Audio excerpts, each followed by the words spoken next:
Crappy website out there, you've seen a menu you can't read, a business card that you just shake your head at. And we're going to start by looking at a website that Google created about 2 years ago. They scanned the entire web of all the websites out there to make the best design possible, and this is what they came up with. Actually, it was our April Fool's joke 2 years ago, but a lot of these elements really were used pretty heavily back in the 90s, which is pretty awful. So we don't want to do that, right? My mission tonight is to eliminate bad design for all future time in a 5-minute presentation. You with me? All right. So how do you create good design? Well, one way is to hire a graphic designer. Now, I'm not a graphic designer. I'm a programmer. But that is one way to do it. But most of you probably create, and I do too, we create our own assets, our own graphics from time to time. So let's look at some of the steps that you can take to make sure that you're making good graphics as you go. And we'll pause for just one moment. Yes, this was my comment here that good graphic designers are actually worth their weight in gold. So when you find them, keep them. So the first example we're going to look at is a sample of a flyer, and it has, sorry, take that back. So the key principles of design, there's one acronym you need to know, which is CRAP. Contrast, repetition, alignment, and proximity. So remember that, and these are your 4 keys. We're going to go through each of these in reverse order. So starting with proximity, we're looking at an example of a flyer here. This is really poor design. Everything is centered, and notice the headings are equally spaced between the content. Awful, awful, awful. Don't do double carriage returns like that. Proximity means you want to associate information together. So what we want to do is put those headings close to the content they're describing. We'll also deal with some alignment issues here and make a nice strong left alignment. And we have a much better looking thing, even though it's a very simple document. So those are 2 key things.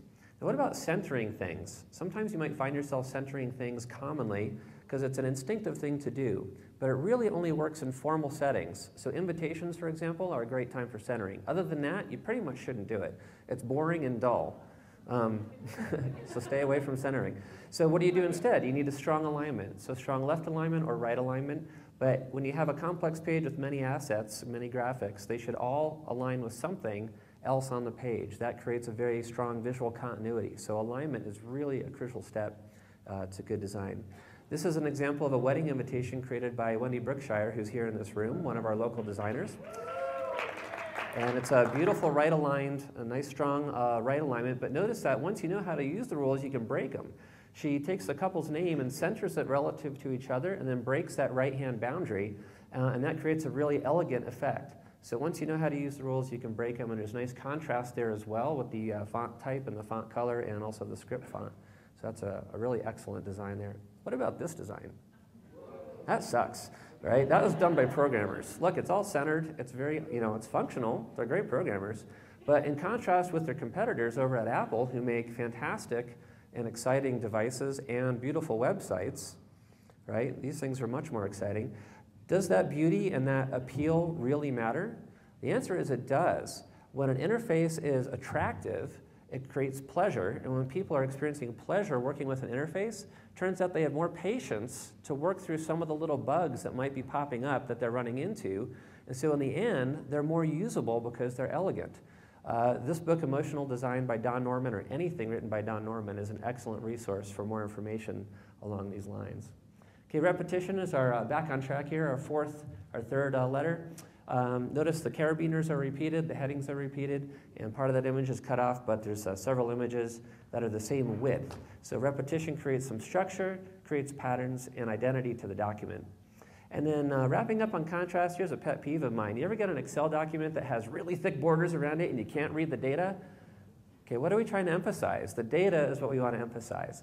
So we want to knock down those borders so you can just see the borders off of the background. That's called the smallest effective difference, so that you can reduce visual clutter and enhance that primary information. So if you can remember CRAP and apply that when you're making your own brochures or business cards or anything that you're creating, you can avoid that. You don't want to do that. Which is a different 4-letter. Yes, exactly. That's a real website.